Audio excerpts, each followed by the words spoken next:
Good morning, dear students. I am Professor Poonam Gharge from College of Agriculture, Baramati.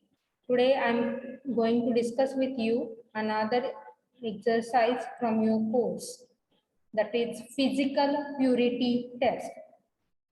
The physical purity test म्हणजे नक्की काय? तर तुम्हाला इथं दिसतंय बघा पिक्चर मध्ये जे काय तुमचं सीड सॅम्पल आहे त्याचं आपण काय करणार आहे, डिव्हिजन करणार आहे इनटू 4 डिफरंट कंपोनेंट्स. ठीक आहे. फिजिकल प्युरिटी म्हणजेच काय की तुमच्या बियाणाची भौतिक शुद्धता किती आहे हे आपल्याला चेक करायचं. ती कशी केली जाते तर इथं तुम्हाला हे पिक्चर दिसतंय.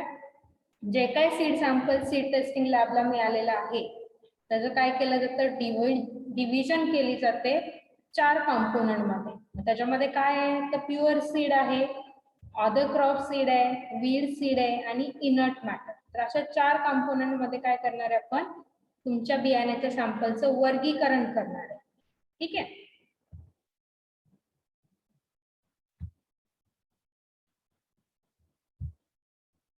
आता फिजिकल प्युरिटीची मग डेफिनेशन काय आहे, फिजिकल प्युरिटी अनालिसिस कशाला म्हणायचं तर physical purity analysis of a seed sample in the seed testing laboratory. तर seed testing laboratory मध्ये जर आपल्याला काय करायचं असेल, फिजिकल प्युरिटी डिटरमाइन करायची असेल तर काय म्हणलं जातं. ठीक आहे. तर it is nothing but it is the determination of the percent by weight of a particular crop seed in a seed lot. जे काय तुम्ही बियाण्याचं सीड सॅम्पल सीड टेस्टिंग लॅबला पाठवलेलं आहे तर त्या फार्मरनी त्या बियाण्याचं किंवा त्या क्रॉपचं नाव ऑलरेडी लिहून दिलेलं आहे, बरोबर. तर मग त्या क्रॉप सीड मध्ये त्या प्युअर सीडचं प्रमाण त्यांनी स्टेट केलेल्या फार्मरनी सांगितलेल्या बियाण्याचं त्या पिकाचं प्रमाण बाय वेटच्या बेसिसवर आपण काय करणार आहे, कॅल्क्युलेट करणार आहे. So that is non as a physical purity analysis. Simply determination of the percentage of a particular crop seed in a seed lot. जे काही बियाण्याचं सॅम्पल दिलेलं आहे त्याच्यामध्ये फार्मरनी सांगितलेल्या पिकाचं सीड किती प्रमाणात आहे हे आपण पर्सेंटेजच्या बेसिसवर by measuring their weight determine करणार आहोत. त्याला म्हणलं जातं फिजिकल प्युरिटी अनालिसिस. आता ऑब्जेक्टिव्ह काय आहेत, कशासाठी फिजिकल प्युरिटी टेस्ट करणं गरजेचं आहे. तर पहिला पॉइंट सांगतो तुम्हाला to determine the composition of sample.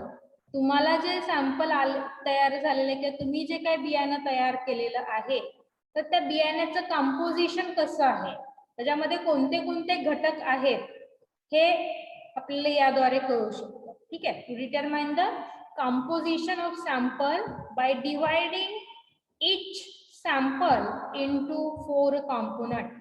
Lab मध्ये जे सॅम्पल आलेले आहे त्याचं काय केलं जातं, डिव्हिजन केली जाते, डिवायडेशन केलं जातं 4 कंपोनेंट मध्ये. That is pure seed, other crop seed, weed seed and inert matter. ठीक आहे. या 4 कंपोनेंट मध्ये काय केलं जाणार आहे, वर्गीकरण केलं जाणार आहे. त्याद्वारे तुमच्या बियाण्यामध्ये कोणते कोणते घटक आहेत हे आपल्याला कळू शकतात. सेकंड आहे ऑब्जेक्टिव्ह टू जज the quality of seed sample. तुम्ही जे सीड तयार केलेलं आहे किंवा शेतकऱ्याने जो काही बियाणे उत्पादनाचा कार्यक्रम घेतलेला आहे तर त्या बियाणाची क्वालिटी कशी आहे हे डिटरमाइन करण्यासाठी आपण फिजिकल प्युरिटी टेस्ट कंडक्ट करतो. On the basis of proportion of pure seed, जे बियाणं तयार केलेलं आहे त्याच्यामध्ये प्युअर सीडचं प्रमाण किती आहे आणि बाकीच्या घटकांचं प्रमाण किती आहे त्याच्यानुसार आपण बियाणाची क्वालिटी ठरवतो. तिसरा मुद्दा आहे to identify objectionable weed seed. तुमच्या बियाण्यामध्ये वीड सीडचं प्रमाण किती आहे, त्याच पद्धतीने दुसऱ्या क्रॉपचं सीड किती आलेलं आहे ते आयडेंटिफाय करण्यासाठी आपण फिजिकल प्युरिटी टेस्ट कंडक्ट करतो. Then to determine the eligibility of seed sample for a seed certification. आता फिजिकल प्युरिटी टेस्ट काय सांगते की तुमच्या बियाण्याची भौतिक शुद्धता कशी आहे आणि ती ऍज पर स्टँडर्ड आहे का, कारण मेजॉरिटी क्रॉप मध्ये आपल्याला फिजिकल प्युरिटी किती लागते, 98% लागते. जर तुमच्या बियाणाची फिजिकल प्युरिटी 98% कमी असेल किंवा जास्त असेल, त्याच्याद्वारे आपण काय ठरवतो की तुमचं बियाणं किंवा जो बियाण्याचा प्लॉट तुम्ही घेतलेला आहे ते बियाणं सीड सर्टिफिकेशनला इलिजिबल आहे का, हे डिटरमाइन आपण करतो. ठीक आहे. Then to get pure seed for further seed test like germination. आपल्याला ज्या काही पुढच्या टेस्ट कंडक्ट करायच्या आहेत, मग त्याच्यामध्ये जर्मिनेशन असेल, व्हायबिलिटी टेस्ट असेल, विगर टेस्ट असेल, तर या सगळ्या टेस्टला काय लागतं आपल्याला, प्युअर फ्रॅक्शन, फक्त प्युअर सीड लागतं. त्याच्यामध्ये सँड डर्ट असून चालत नाही. तर प्युअर फ्रॅक्शन सीड लागतं आणि ते आपल्याला ह्या फिजिकल प्युरिटी टेस्ट मधून मिळू शकतं. देन नेक्स्ट पॉइंट आहे आपला components of physical purity test. तर याच्यामध्ये प्रामुख्याने 4 कंपोनेंट्स आहेत.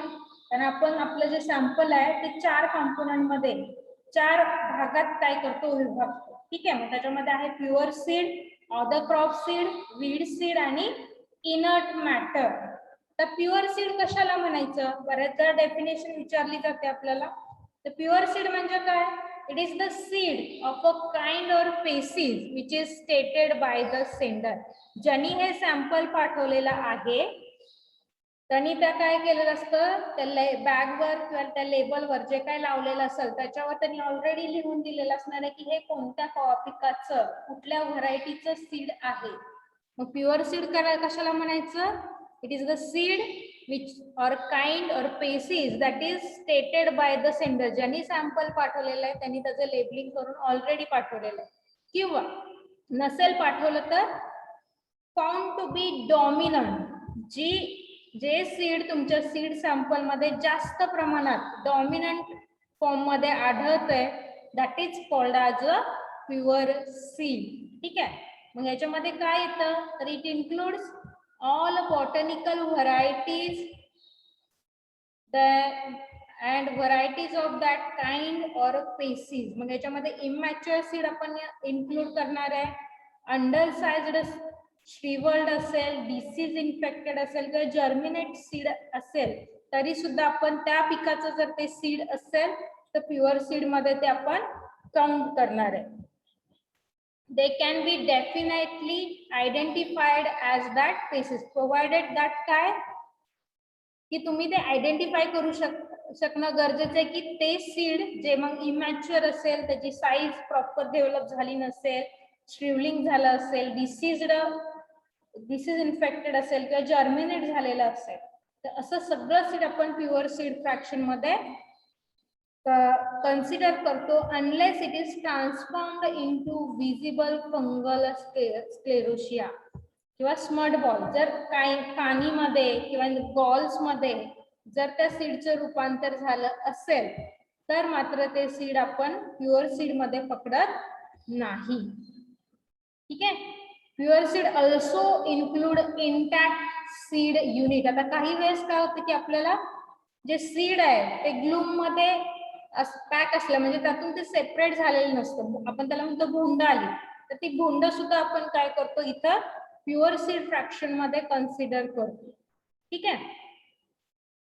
as well as pieces of seed unit larger than 1/2 their original size. आता काय होतं की थ्रेशिंग करताना तुमचं सीड ब्रेक होतं, ब्रेक होत असताना जर त्या सीडची साईज अर्ध्यापेक्षा जर जास्त असेल तरी सुद्धा that piece of seed is considered as a pure seed.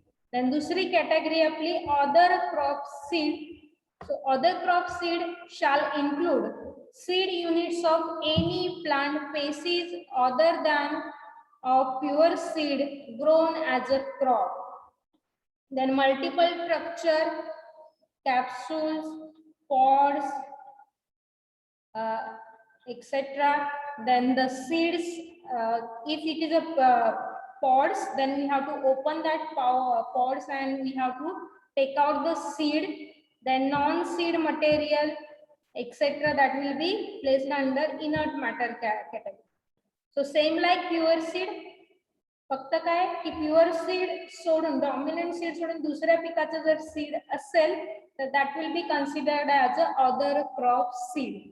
तिसरी कॅटेगरी आपली weed seed. So seeds, bulblets or tubers or plants which is recognized by law or official regulation or by general uses shall be considered as a weed seed.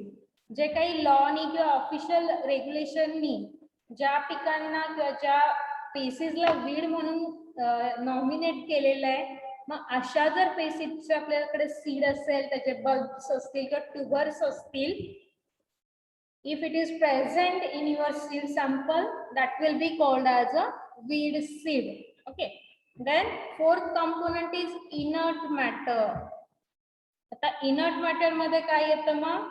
Inert matter includes seed units and all other matter and structure that are not defined as a pure seed. Pure seed, other crop seed आणि weed seed सोडून जे काय उरलेलं material असेल that will be called as a inert matter. किंवा यालाच काय म्हणलं जातं? डॉकेज. Inert matter is also called as a डॉकेज. ठीक आहे. मग याच्यामध्ये काय येतंय तर नॉन सीड युनिट, सीड सोडून बाकीचं उरलेलं जे मटेरियल असेल, मग याच्यामध्ये सॉइल पार्टिकल असतील, सँडस्टोन असू शकतात, चाफ असेल, जे stem, leaves, flower, cone, scale, then pieces of barks असतील, that will be come under this inert matter. त्याच पद्धतीने स्क्लेरोशियल बॉडीज असतील, काही निमॅटोड बॉल्स असतील, etcetera. As well as pieces of broken seed. Seed काय झाले? तुटलेले, अर्ध सीड आहे, मग त्याची साईज काय आहे? हाफ पेक्षा, अर्ध्यापेक्षा कमी असेल तरी ते सीड कशात जातं? तुमच्या इनर्ट मॅटर मध्ये. ठीक आहे. देन नेक्स्ट पॉइंट आहे materials required for a physical purity test. याच्यामध्ये आपल्याला सीड ब्लोअर लागतो. जर तुमचं सीड चापी असेल तर अशा पद्धतीचा सीड ब्लोअर आपल्याला लागतोय. देन फिजिकल प्युरिटी वर्कबोर्ड लागणार आहे आपल्याला. इथे तुम्ही पाहू शकता physical purity workboard. Then forcep लागतील आपल्याला, magnifying lens, spatula, dishes, sieves, needles and weighing balance. Then procedure. आता फिजिकल प्युरिटी टेस्ट जर कंडक्ट करायची असेल आपल्याला तर प्रोसिजर काय आहे? We should have to prepare a working sample of desired weight. आता हे ISTA जी इन्स्टिट्यूट आहे आपली, इंटरनॅशनल सीड टेस्टिंग असोसिएशन, तिने प्रत्येक क्रॉप मध्ये वर्किंग सॅम्पल किती असावं हे डिफाईन केलेलं आहे. तुमचं जर तुम्ही एक्सरसाइज नंबर 13 बघितला तर तिथं तुम्हाला सबमिटेड सॅम्पल आणि वर्किंग सॅम्पलचे वेट दिलेले आहेत. आता सपोज आपण व्हीटचं आपल्याकडे सॅम्पल आहे, गव्हाचं सॅम्पल आहे, तर गव्हामध्ये किती? 1 किलो सबमिटेड सॅम्पल टेस्टिंग लॅबला पाठवलं जातं. त्यापैकी 120 ग्राम आपल्याला काय करावं लागतं? वर्किंग सॅम्पल तयार करावं लागतं बाय युजिंग डिफरंट मेथड्स, जे आपण लास्ट एक्सरसाइज मध्ये स्टडी केलेल्या आहेत. ठीक आहे. सो यू शुड, पहिली स्टेप काय? मग जे काय नॉर्म्स आहेत त्याप्रमाणे वर्किंग सॅम्पल आपल्याला त्या वेटचं बनवून घ्यायचंय. इफ युअर सीड इज चापी किंवा ग्रास स्पेसिसचं जर सीड असेल तर तुम्हाला काय करायचंय? सीड ब्लोअरचा वापर करायचंय by making adjustment in the air flow in order to separate the each seed from each other. प्रत्येक सीड आपल्याला सेपरेट करण्यासाठी या ब्लोअरचा वापर करायचंय, जेणेकरून इंडिव्हिज्युअल सीड तुम्ही सेपरेट करू शकता. देन हे जे वर्किंग सॅम्पल तुम्ही मोजून घेतलेलं आहे ते काय करायचं आपल्याला? जो काही फिजिकल प्युरिटी वर्कबोर्ड आहे त्याच्यावर हे सॅम्पल आपल्याला ठेवायचंय. Then we have to divide this sample into 4 component. जे काही 4 कंपोनंट आपण आत्ताच बघितले त्याच्यामध्ये काय करायचंय? मॅग्निफाइंग लेन्स, फोर्सेप, नीडल याच्या साहाय्याने आपल्याला काय करायचंय? इंडिव्हिज्युअल सीडचं ऑब्झर्वेशन घ्यायचंय आणि आफ्टर ऑब्झर्विंग तुम्हाला काय करायचं? ते प्युअर सीड आहे, अदर क्रॉप सीड आहे, बीड सीड का इनर्ट मॅटर, याच्यामध्ये त्याचं काय करायचं? आपल्याला वर्गीकरण करायचं. ठीक आहे. आफ्टर कम्प्लीट सेपरेशन, पूर्ण सॅम्पलचं सेपरेशन करून झाल्यानंतर पुन्हा काय करायचं आपल्याला? अदर क्रॉप सीड एका पॅन मध्ये घ्यायचं वीड सीड दुसऱ्या आणि इनर्ट मॅटर तिसऱ्या, अशा 3 पॅन मध्ये ते काढून घ्यायचंय. प्युअर सीडचा जो काही फ्रॅक्शन तुमचा आहे फिजिकल प्युरिटी वर्कबोर्डवर त्याचं पुन्हा एकदा रीचेकिंग करायचंय.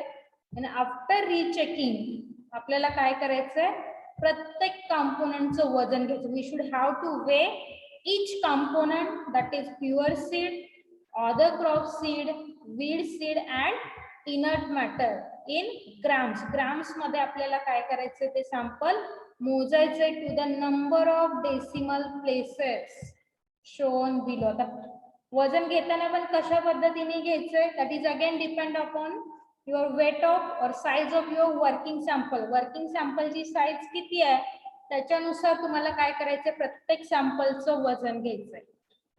आता हा टेबल काय सांगतो तुम्हाला, ह्याच्या ऑब्जेक्टिव्ह पण विचारले जातात. ठीक आहे. तर वेट ऑफ वर्किंग सॅम्पल जर लेस दॅन 1 ग्राम असेल, 1 ग्राम पेक्षा वर्किंग सॅम्पलचा वेट कमी असेल तर वजन घेताना आपल्याला काय करायचंय, up to 4 decimal point. So point नंतर आपल्याला 4 काय करायचं, ते डेसिमल पॉइंट पर्यंत त्याचं वजन मोजणं गरजेचं आहे. जर वर्किंग सॅम्पलची साईज तुमची असेल 1 ग्राम पेक्षा जास्त पण 10 ग्राम पेक्षा जर कमी असेल तर त्या केसमध्ये काय करायचंय, you should have to weigh each component up to 3 decimal point. 3 decimal point पर्यंत काय करायचं आपल्याला, या पद्धतीने इथं दिसतंय बघा 9च्या पुढे 3 पॉइंट्स आहेत, तेवढं काय त्या पद्धतीने तुम्हाला काय करायचं, वजन रेकॉर्ड करायचं. वर्किंग सॅम्पलची साईज तुमची 10 ग्राम पेक्षा जास्त असेल पण 100 ग्राम पेक्षा कमी आहे, त्या केसमध्ये काय करायचं तुम्हाला 2 डेसिमल पॉइंट पर्यंत वजन रेकॉर्ड करायचं. You should have to record weight up to 2 decimal point. ठीक आहे, इथे बघू शकता after point you should have a 2 decimal points. Then if weight of working sample is more than 100 gram but less than 1000 gram, 1000 gram पेक्षा वजन कमी आहे पण 100 ग्रॅम पेक्षा जास्त आहे, त्या केसमध्ये आपल्याला 1 डेसिमल पॉइंट पर्यंत काय करावं लागतं, वजन रेकॉर्ड करावं लागतं. इथे पाहू शकता पॉइंट नंतर 1 पॉइंट तुम्हाला मोजायचं आहे. तर सपोज वीटचं वर्किंग सॅम्पल किती आहे, 120 ग्राम, म्हणजेच काय 100 पेक्षा जास्त आहे पण 1000 पेक्षा कमी आहे. मग त्या केसमध्ये तुम्हाला काय करावं लागेल, वजन घेताना पॉइंट नंतर जो काय असेल 2.0 येऊ शकतं किंवा 2.5 असेल 2.1, 1 डेसिमल पॉइंट पर्यंत तुम्हाला वजन रेकॉर्ड करायचं. ठीक आहे.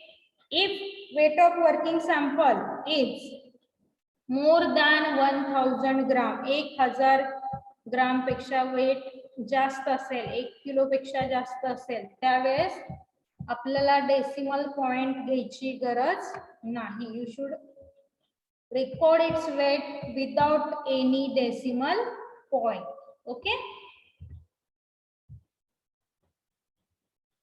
The next, after weighing each component, प्रत्येक कंपोनंटचं वजन घेतल्यानंतर आपल्याला काय करायचंय, calculate the percentage of each component. प्रत्येक कंपोनंटचं आपल्याला पर्सेंटेज काउंट करायचंय on the basis of sum of weight of the component and not on the basis of original working sample. आता कसं करायचंय, you should have to take the sum of total weight. जे तुम्ही 4 वजन घेतलेली आहेत त्या वजनाची बेरीज केली ते काय होतं, it is the total weight of all seed component.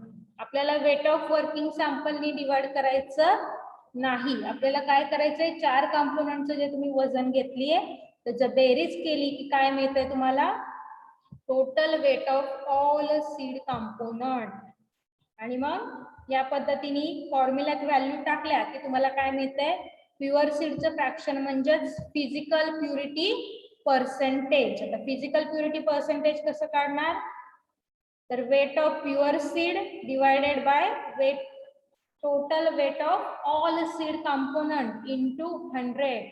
Then inert matter percent काढायचं आपल्याला, तर weight of inert matter divided by total weight of all seed component into 100 केलं की इनर्ट मॅटर पर्सेंट मिळतंय. नंतर अदर क्रॉप सीडचं percentage आपल्याला काढायचंय, तर weight of other crop seed divided by total weight of all seed component into 100. Then weed seed percent काढायचं आपल्याला. Weight of weed seed divided by total weight of all seed component into 100. तर ह्या फॉर्म्युल्यात value टाकलं की तुम्हाला हे 4 कंपोनेंटचं percentage मिळणार आहे. After that you should have to report the results. तर रिझल्ट आपल्याला रिपोर्ट करायचे. तर ते कसे करणार आपण? The results of the purity test to be given to 1 decimal place only and the percentage of all component must be total 100. आपल्याला काय करायचंय?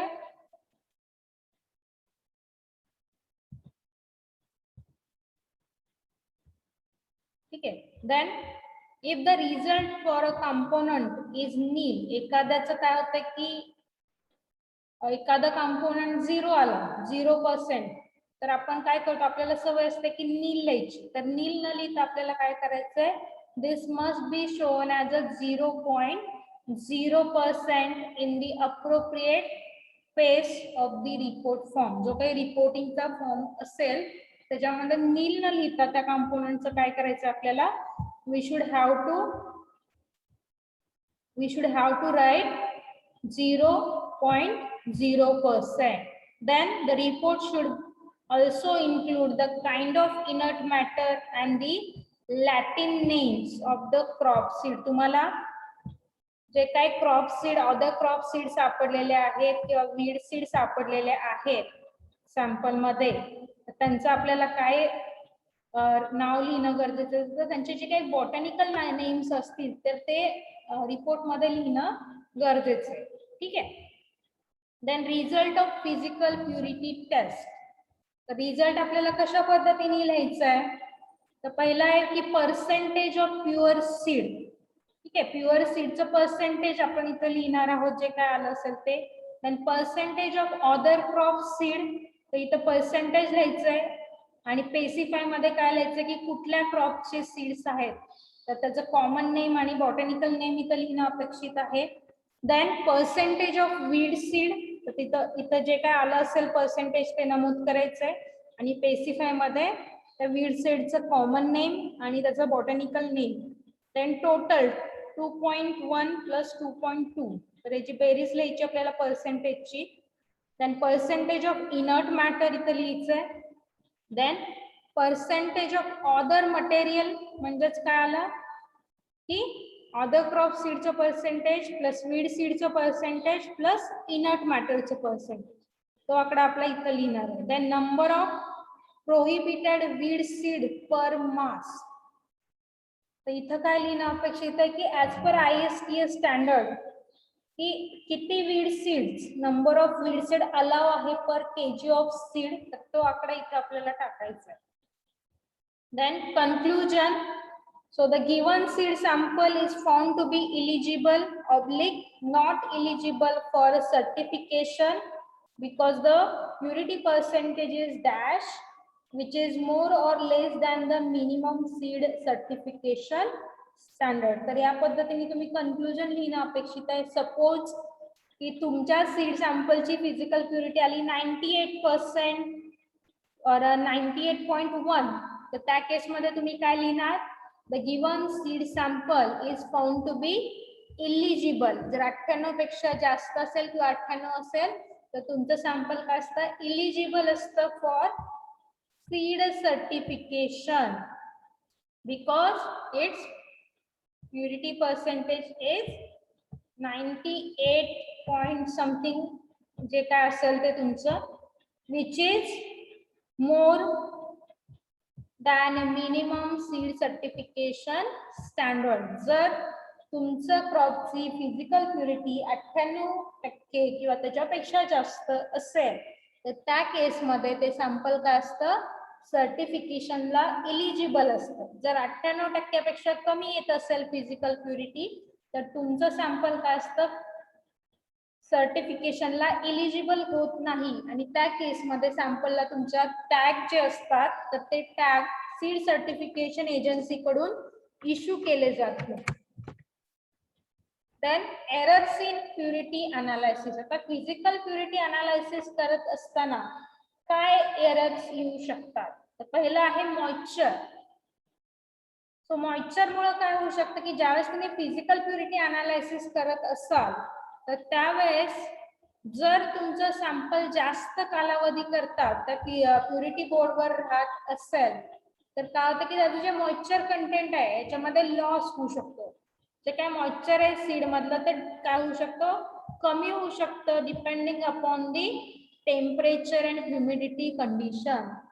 त्यावेळेस तुम्ही अनालायसिस करताय तुमच्या लॅबमध्ये टेम्परेचर किती आहे ह्युमिडिटी किती आहे त्याच्यानुसार काय होणार आहे तुमच्या सीड सॅम्पल मध्ये काय होऊ शकतं आयदर मॉइश्चर गेन होऊ शकतं किंवा मॉइश्चरचा लॉस होऊ शकतो आणि त्यामुळं तुमचं जे काही इनिशियल तुम्ही मोजून घेतलेलं सॅम्पलचं जे वजन आहे ते कमी जास्त होऊ शकतं ड्यू टू मॉइश्चर लॉस और गेन. आणि दुसरा एरर आहे तो आहे कॅल्क्युलेशन एरर. आता कॅल्क्युलेशन एरर कधी येऊ शकतो जर तुम्ही वजन घेत असताना जर हे वजन प्रत्येक कॉम्पोनंटचं प्रॉपरली घेतलं गेलं नाही. आपल्याला जेवढ्या डेसिमल पॉइंट पर्यंत सांगितलेलं आहे as per their weight of working sample त्या पद्धतीने जर आपण ऍक्युरेटली वजन घेतलं नाही तर काय होऊ शकतं ज्यावेळेस तुम्ही फायनल कॅल्क्युलेशन करताय पर्सेंटेज कॅल्क्युलेट करताय प्रत्येक कॉम्पोनंटचं it will have a error. तुम्ही ज्यावेळेस बेरीज करायला जर पर्सेंटेजची चारही कॉम्पोनंटची it should not be 100. So that will affect if you have not taken a proper weight up to requisite decimal places accurately, then it will result in a calculation error. So this is all about your physical purity analysis. I hope you have understand this concept and I will also give you the examples to solve later on. Thank you.